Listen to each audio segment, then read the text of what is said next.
Very good morning, students. Last class we have studied some of the important terms related to ionic equilibria. Let us have a brief recap about it.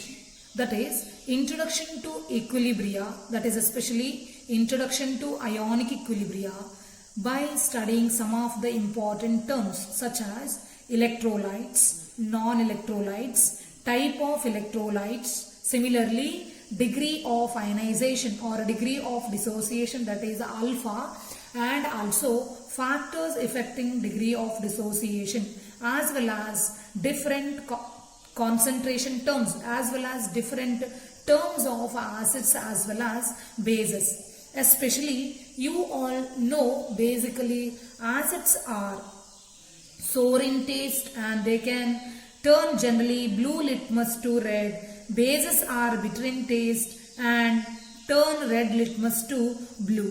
Right? You have studied, and let us consider some of the acids and bases which we find in our regular life or day-to-day life. You all know about lemon, vinegar and tamarind.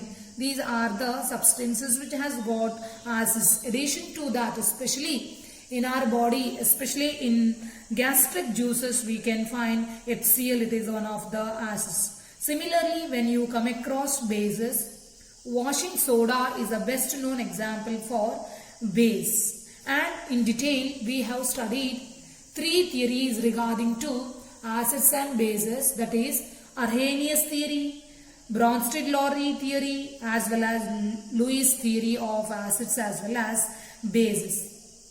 Children, in last class we have studied in detail, but still I want to mention an example for Lewis acid base. According to Lewis, acid and base is a substance. You all know acid is a substance which can accept a pair of electron. Base is a substance which is capable to donate a pair of electron. So consider this example BF3 and NH3. BF3 is a molecule which is electron deficient, so it is capable to accept a pair of electrons. Similarly, ammonia is a substance which is electron rich. There is a lone pair of electrons, so it is capable to donate that lone pair of electrons. So this is an example for Lewis acid base pair. Boron trifluoride BF3 is electron deficient, which can takes up a pair of electron from nitrogen of ammonia or NH3. So there will be a formation of coordinate bond from donor to acceptor. So this is considered as boron trifluoride ammonia adduct. That is a brief idea about the previous class. And even in previous class we have studied detail about acids and bases. Similarly, stronger electrolytes as well as weaker electrolytes. So children, you have studied the concept of chemical equilibrium in detail. But here present we should follow ionic equilibria. In which particular cases we can find a ionic equilibrium, or in which case we can find a equilibrium. That's very important. Whether it is in case of weak electrolyte or in case of strong electrolyte. In previous video we have studied in detail, so that you have to answer me whether it is in weak electrolyte or in strong electrolyte we can observe equilibrium. Of course you all know, I hope so, it is in weak electrolyte. So how? Very simple. In weak electrolyte, ionization takes place partially, so that some of the unionized molecule as well as some of the ionized ions are exist in the reaction media. So there will be an existence of equilibrium between unionized molecules as well as ionized particles, isn't it? That is what example you can consider. Acetic acid in aqueous media ionizes to form acetate ion, that is CH3COO minus as well as hydronium ion. So there is a equilibrium, that is what we have indicated, double-headed opposite arrow. So in weak electrolyte, equilibrium is established between ions and unionized molecules, because when weak electrolytes dissolved in water ionizes partially, and there is a reason there will be existence of equilibrium. So between ions formed as well as undissociated molecule. In this example, if you consider, see, acetate and hydronium ion formed. This acetic acid is found or left behind in the reaction media, means some are ionized, some amount will be left behind. So in such cases we can observe equilibrium. So in detail, to understand ionic equilibria, we have to follow some of the concepts under ionic equilibria. Which are those concepts? Let us consider one by one. The ionization constant of water and its ionic product, expression for degree of ionization. Similarly, ionization constants of weak acid and weak bases. Similarly, you can follow relationship between Ka and Kb. You all know what is that Ka? Ka is dissociation constant or ionization constant of an acid. Kb is ionization constant of a base. And also, children, we have to follow di as well as polybasic acids, di as well as polyacidic bases, common ion effect, and pH scale, and hydrolysis of the salts, and also the pH of their solution. So these are the important concepts we have to follow in ionic equilibria. So let us consider one by one in detail. You should know this is very interesting, and also it is very important concepts for some of the second PUC concepts. Children, you should follow equilibrium. Now in ionic equilibrium, some of the concepts one after the other, but these concepts are very important in order to understand electrochemistry chapter in second PUC. That is very important, you should consider. Okay, let us consider ionization of acids and bases. So how acids and bases gets ionized? Very simple. Children's, strength of the acid can be considered in terms of ionization constant value. Similarly, in terms of tendency to accepts electron. Similarly, in terms of protons. So there are the different way by which strength of the acid can be expressed. But here, generally we used to consider in terms of proton or H plus ion. Substance one which can lose its proton very easily can be considered as a strong acid. Substance one which can accepts the proton is considered as a base. So based on that, we used to conclude ionization concept. Then related to that, some of the expression we have to follow. Let us follow one by one. Generally, strength of an acid is measured in terms of its tendency to lose proton. That's what I have mentioned. Yet substance one which can produces H plus ion is an acid. If it is having a tendency to produce or lose H plus in greater extent, then it will be a stronger acid. So tendency to lose H plus ion is less, then it is a weaker acid. So tendency to lose protons, where strength of the base can be measured in terms of tendency to accept proton. If it loses proton is acid, if it accepts proton is called as a base. And as you have studied electrolyte concepts, you all know stronger electrolytes as well as weaker electrolyte. Similarly, acids are actually electrolytes you studied in previous video. So acids are of two types we used to follow, basically stronger acids as well as weaker acids. So Among those two types of acids, the stronger acids will ionize almost completely into cations as well as anions in aqueous media. As they undergo complete ionization in aqueous media, molar concentration of proton or H plus ion in the solution will be same as that of the acid whatever you have taken. But what about weak electrolyte? Does weak electrolytes will ionize us completely? No. Weak electrolytes does not ionize us completely. Therefore, the relative strength of the weak electrolyte or weak acid can be compared in terms of their ionization constant. That's what I have mentioned. Weak acids are not ionized completely. Therefore, the relative strength of the weak acids can be compared in terms of their ionization constant. In the beginning, that's what I have mentioned. Either in terms of H plus ion concentration or in terms of ionization constant or dissociation constant or in terms of tendency to acids electron or ionization constant in terms of pH we can consider, that is what called as pKa.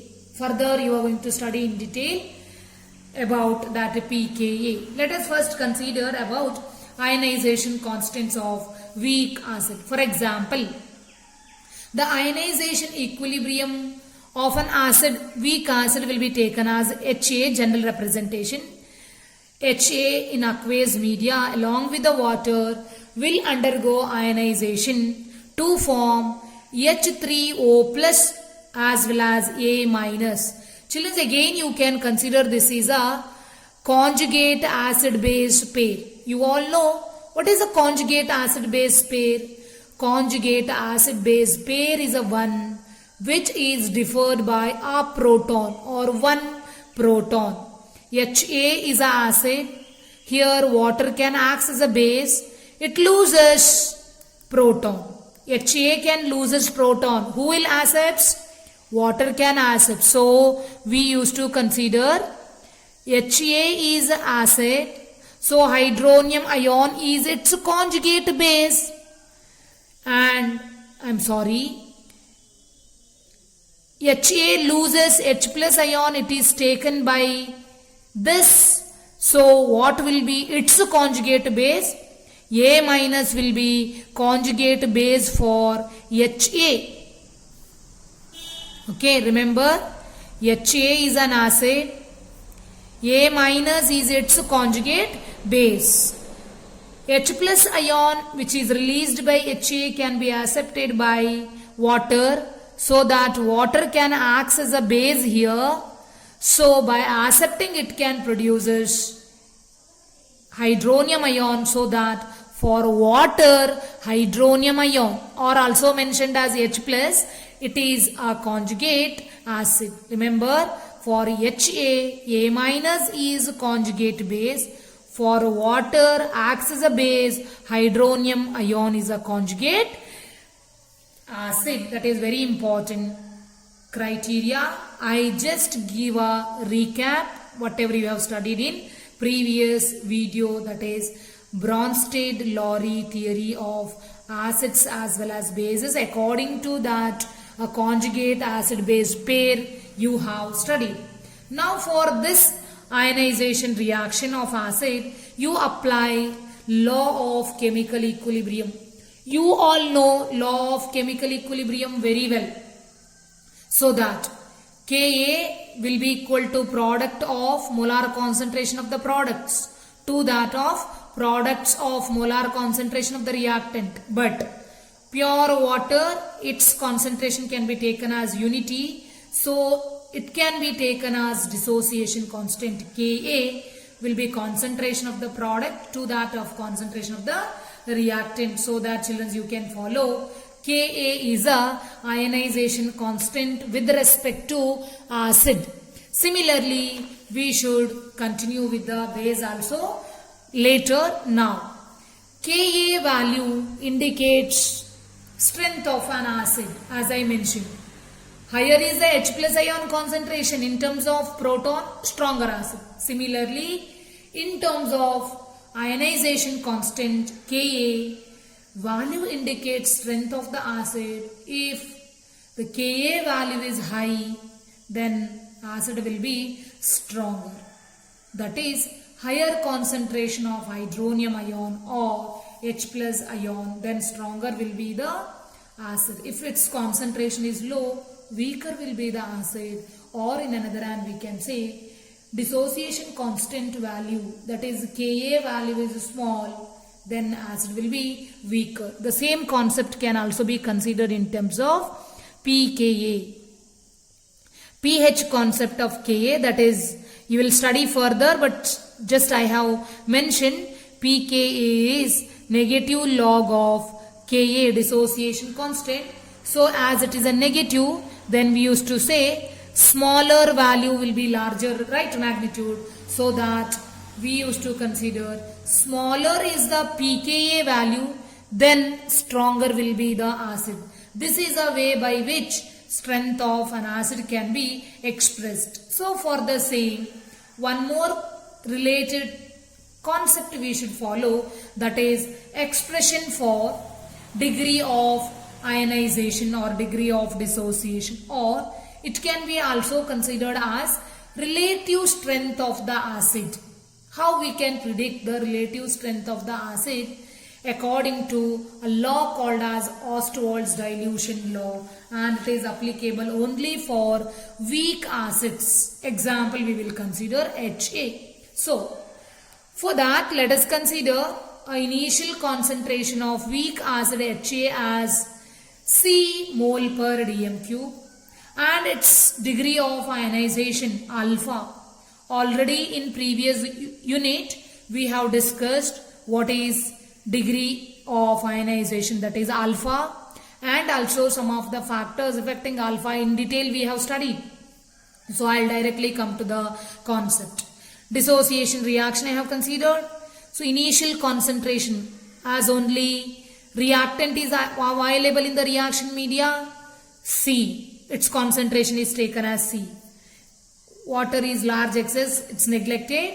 No product yet to form, so that no consideration. Then some of the reactant reacted at equilibrium can be taken as C alpha, because alpha is degree of ionization. So not yet produced any product. So number of moles present at equilibrium can be taken as C was the initial, C alpha was reacted at equilibrium, so that it should be subtracted, C minus C alpha. So that what will be produced? One molecule each, that's why C alpha and C alpha. Here it is subtracted, same amount will be produced, plus C alpha and plus C alpha will be the product. So as C is common, I will take C into 1 minus alpha. I can write, I hope. So for the same equation, dissociation constant K can be expressed as molar concentration of the products to that of reactant. Substitute the value from the chart. Hydronium ion concentration will be C alpha. A minus concentration will also C alpha. And reactant HA at equilibrium will be C into 1 minus alpha. Simplify. CC gets cancels, remaining C alpha square by 1 minus alpha. But children, as alpha is very small when compared to 1 or unity, then you can consider 1 minus alpha will be equal to 1, or it is approximately equal to 1. So you can substitute in the above equation, so that above equation will becomes, what it will become you all know. Ka will be equal to C alpha square, means denominator will be equal to 1. So what we want to predict, our intention is to predict degree of dissociation, that is alpha.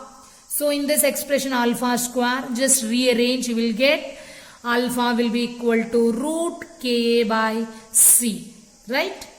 But children's, from the table or from the chart, actually what we want to predict, hydronium ion concentration, isn't it? Hydronium ion concentration is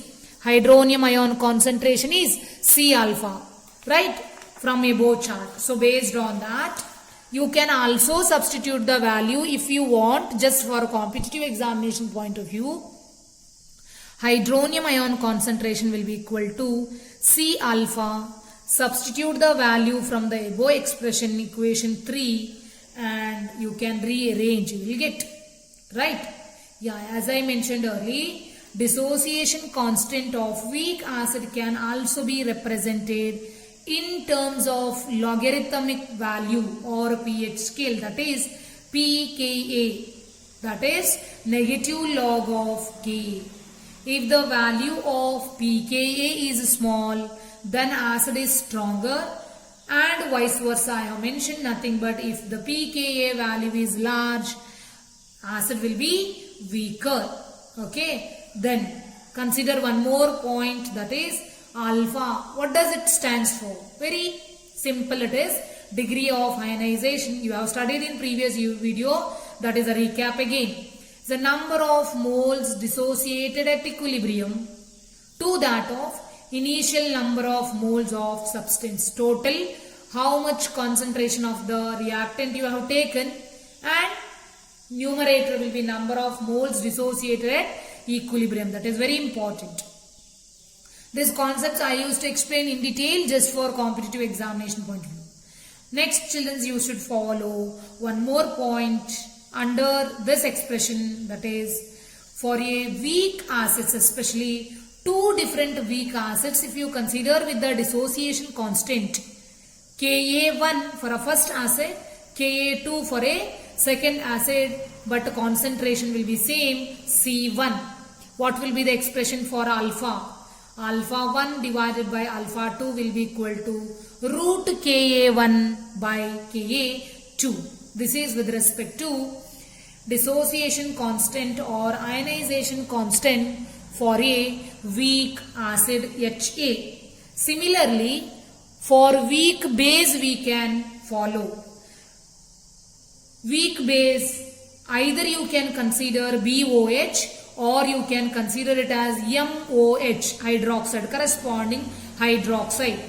Dissociation constant or ionization constant can be given as, see, the reaction which will ionizes, in which hydroxide will dissociate, that is BOH I consider dissociates to form B plus OH minus. I'll directly show by considering the chart from the dissociation constant of the acid, because it is similar way. I'll not waste the time. Kb can be directly expressed as C alpha square by 1 minus alpha, or Kb can be equated to C alpha square. But what we want, alpha can be equated to root Kb by C. And here with respect to base, whose concentration we want to discuss?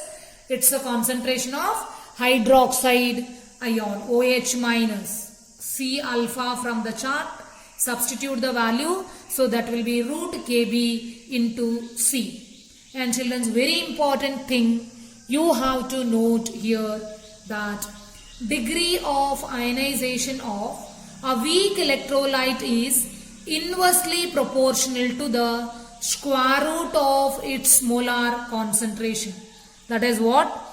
Degree of ionization of weak electrolyte, either it can be a weak base or weak acid, no matter, is inversely proportional to square root of its molar concentration. It is degree of dissociation or degree of ionization, its concentration. It is in the denominator, right? Concentration is inversely proportional. And you all know there is a relationship between concentration and volume. What is that? Again, concentration is inversely proportional to volume. So based on that, we can consider if V is the volume of a solution containing 1 mole of the solute, then we can consider generally concentration C will be equal to 1 by V, or generally we used to consider concentration is N by V used to consider. You all know that, consider that is number of moles of the solute per unit volume of the solution is nothing but a concentration. But generally standard we used to consider 1 mole of the solute is dissolved in V volume of the solvent. So that concentration becomes 1 by V. So based on that, alpha can be given from the above expression either for a acid or for a base. So alpha will be equal to root Ka into V, or alpha will be equal to root Kb into V. Indicates alpha, that is degree of ionization or degree of dissociation, is directly proportional to square root of its volume. That is very important. Volume as well as degree of dissociation is always directly proportional to one another. Then we'll move on to dissociation constant of weak base can also be represented in terms of logarithmic value or in terms of pH scale, that is pKb. That can be given as negative log of Kb, dissociation constant of base. If the value of pKb is small, then the base will be stronger. If the value of pKb is large, that base will be weak base. Okay, that is for today. And children, these concepts are very important. Then we should understand many concepts related to ionic equilibria, so that please you be thorough with these concepts, study properly. Thank you.